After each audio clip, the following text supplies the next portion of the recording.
Okay. Here in Quebec, in Montreal, in Quebec, a lot of people are worried about the pockets of immigration and people being in their own groups and not necessarily adapting themselves to the culture or what's happening. So it's a big fear here, and we talk about it so much. Like they're even passing a law, Wow. about they're being very strong now with a law that certain people won't be allowed to show or wear a veil because they think it's kind of imposing something. So most people are talking that what's happening in Quebec, the grandmothers work really hard to free themselves. They work really hard to be allowed to vote, to be allowed to this and to that. And they say, okay, now we have a lot of people from other cultures that the women veil themselves, you hardly see them, and they feel threatened by that. Mm-hmm. So there's a lot of that happening right now in Quebec. Well, so what would you say about that? How would you, handle that?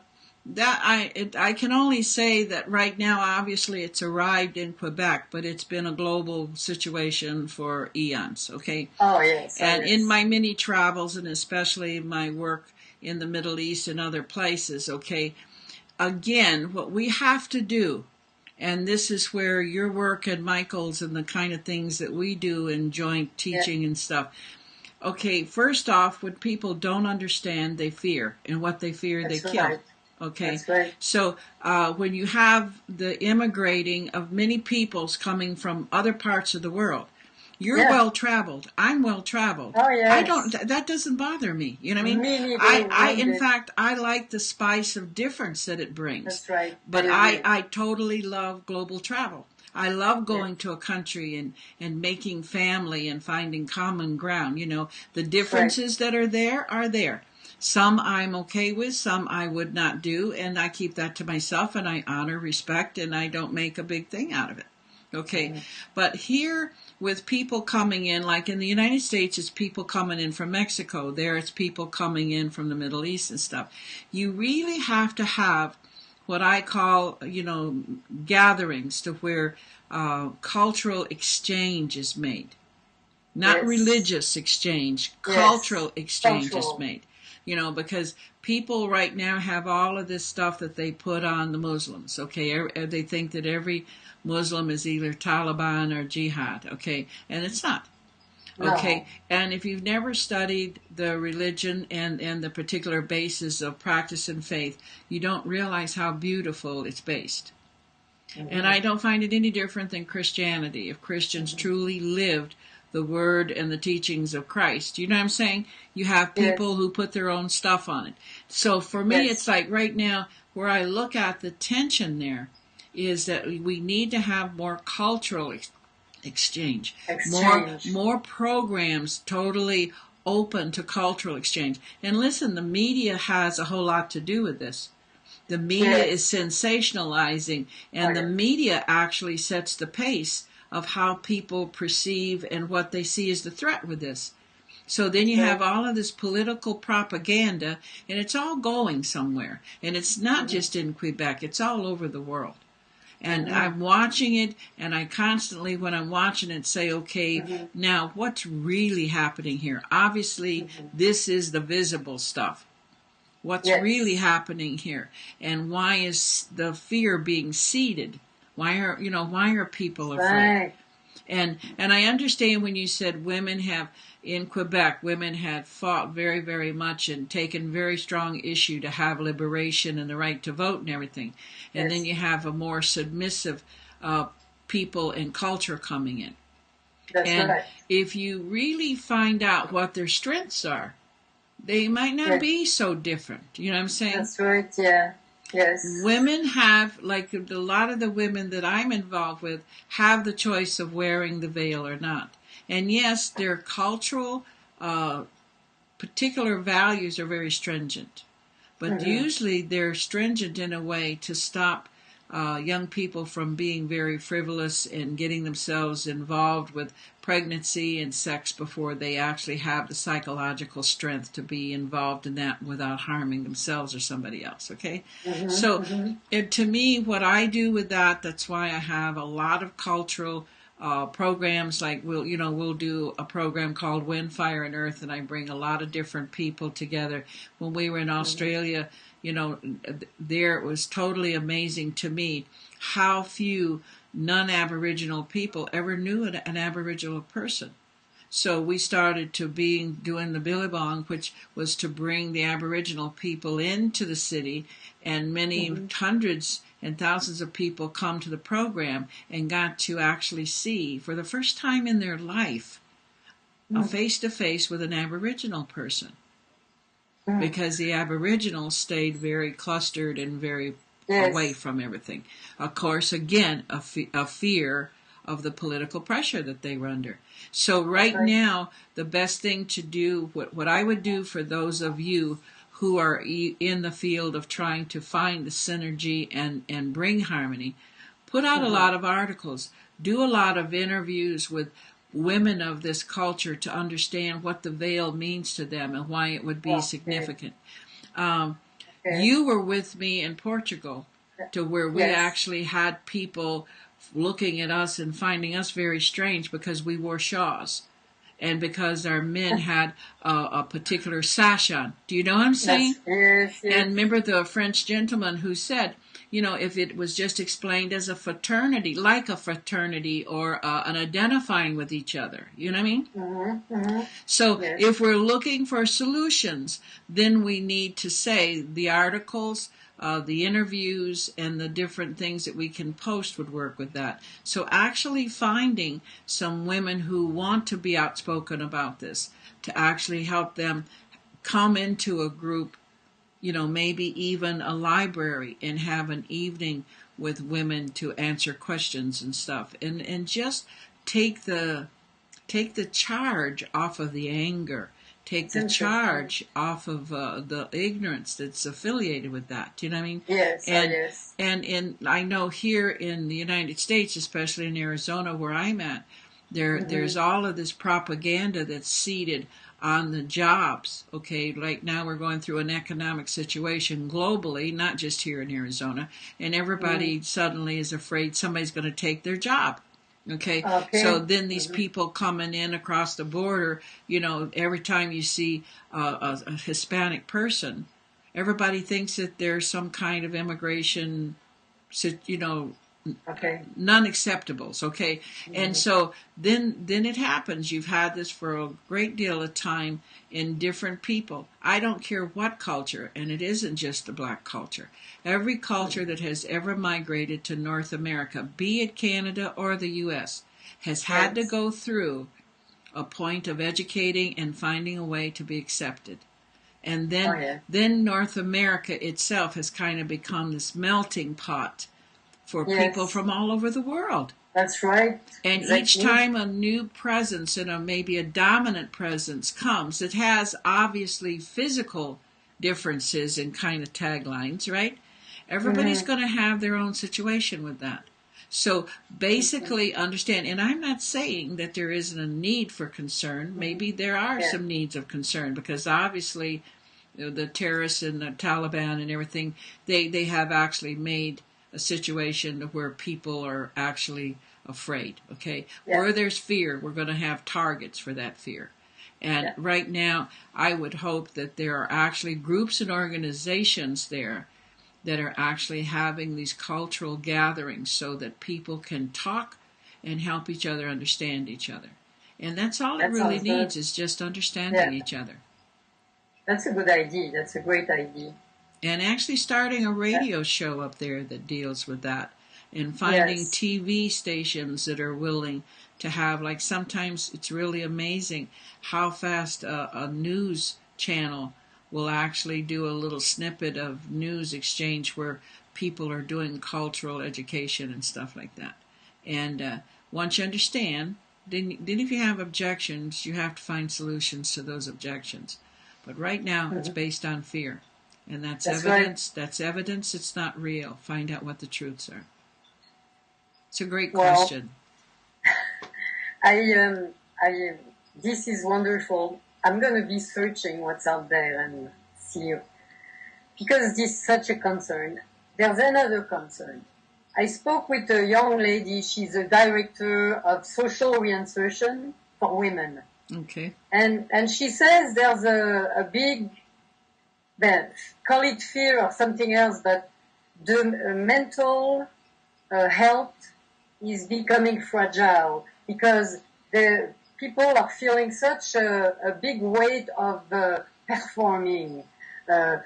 We want kids to renew the generation, but having the kids, you have to take care of so many things, being healthy, doing this, doing that, the career, everything. So they feel like we don't have the tools, that many tools that the society is giving us, and the fragility of the mental is becoming like way too obvious. Yeah. So she says she deals with that a lot. Mm-hmm. So what could we do to, like lessons that it's not like I would say maybe a weight we put on ourselves and we feel we have to do. Mm-hmm. Well, but it's but then society puts that weight out there, right? Again, yeah, you have motive here. Okay, I don't want to sound like I'm becoming a conspiracy freak here, but you do have motives of why that pressure is there. But listen, again, I say hooray for this, because there are definitely things that need to be changed.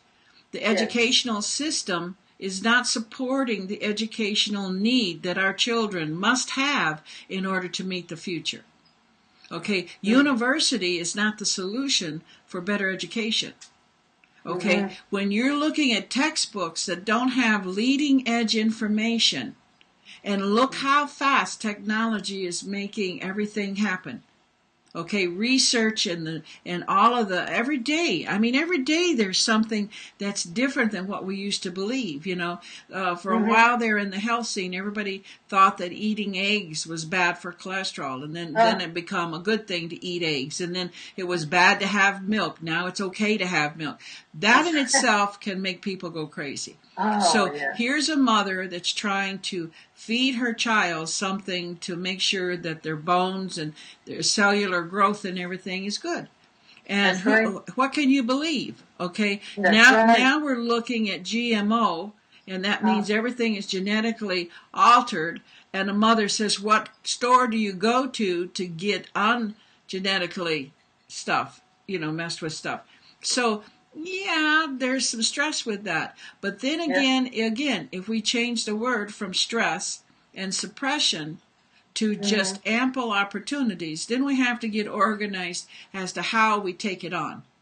Not try to do it all, not go into static, but just to take it on, okay? So my interest is to make sure I find the right kind of quality food, and that I'm real sure what GMO is, what the outcome of that is, and to get myself to where I understand nutrition, okay? So then I'm going to put some time in that. Then you can't go over here and get all worried and everything else, because there's this other thing over here. Okay, now when you got a little bit of confidence, or maybe a lot of confidence in the nutritional and health issues. I mean, right now, one of my excitements is I have two friends that are actually in the midst of dealing with cancer, breast cancer. And I had never heard, now listen, I consider myself a pretty much in touch person. Okay, I'm out there. And so basically, then all of a sudden I hear this Greek blood test. And it's like, Greek blood test. What's that got to do with cancer? Well, the blood test in itself is on the internet. People can go there and look it up. Okay. It's actually a blood work they do to actually get in touch with the type of cancer somebody has. And then they actually have what they call a vaccine, which is an injection that actually changes cellular mass that actually does away with the cancer. Okay. Wow. And my friends are experiencing the actual digression of the cancer that they had. And the whole the whole thing of the vaccine that comes from this Greek test is that it totally resolves all the cancers in the body. Oh, wow. And wow. And it's like, why don't everybody know this? Yeah, I didn't know this. Why doesn't everybody know about this? Yeah. And why can't everybody, and listen, you're in the right field for that, because homeopathics are really going at this and getting this up and going. Okay. So you're in a good place to bring it to Canada. But then, like I said, now that's one of the things that people have to get all worked up over, because there's so many things that are happening. None of the old system, we talked about this before, none of the old system's holding. So everybody was raised to go at it this way. And then all of a sudden, this is not acceptable anymore. This doesn't work, because now we know all of this other stuff. It's gotten bigger. That's true. And then, of course, when we say the fragile mental health situation, the stress on it, and it's fear. Again, it's based on fear. You're seeing all these different unknowns to you. But then the unknown isn't something to fear. It says, now I have more information to work from. So it's a matter, again, of helping people say, calm down, take a few breaths here. Let's really look at this. Isn't this fantastic? We now are actually getting real truth.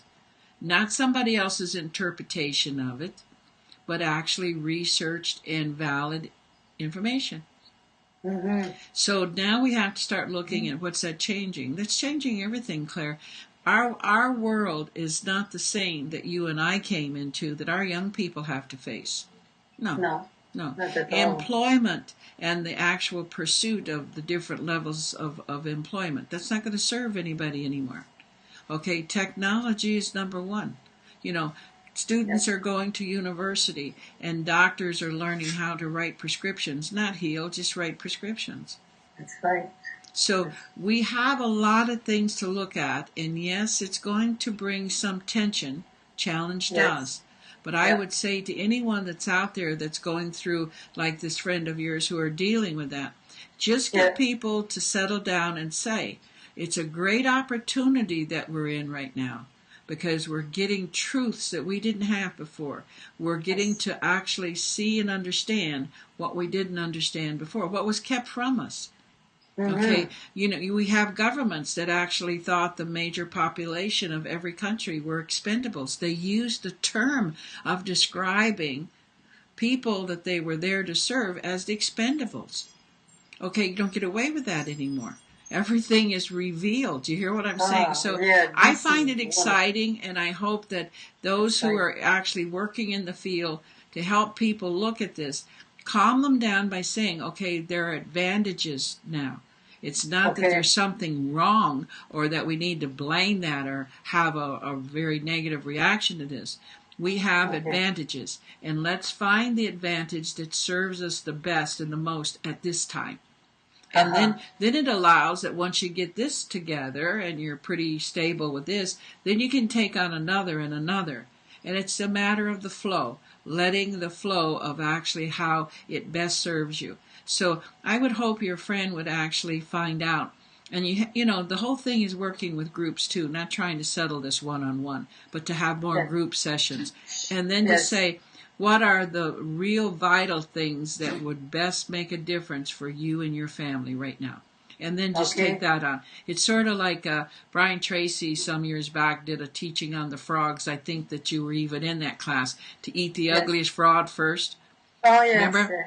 Yes. And it just, all that really means is take on the most challenging and the biggest one right now, and then the rest kind of just become mediocre and easy to resolve, okay? So anybody in that field right now needs to actually say to people, what would be the most important one of all the things that are happening? What would be the vital one that we can start with?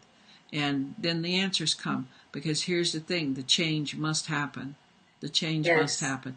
The world that we're leaving behind is definitely one that needs to be behind us, not in front of us. Oh, wow. Thank you very much. It's great. I will